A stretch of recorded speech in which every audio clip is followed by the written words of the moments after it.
In this phase, we began by carefully removing the existing concrete floor from the client's backyard.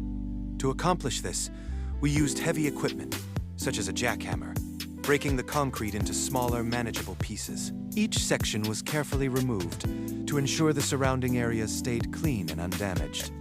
Once all the debris was cleared, we moved on to leveling the ground. We made sure the surface was completely smooth and even, which is crucial for the proper installation of the pavers and to prevent any unevenness or shifting over time. At the same time, we dug a precise hole for the gazebo post, making sure it was positioned correctly and at the proper depth, so it would provide strong support once installed. Finally, we brought in all the materials needed for both the paver installation and the gazebo post, carefully organizing them on site. By thoroughly preparing the area, we made sure everything was ready for the next phase of the project.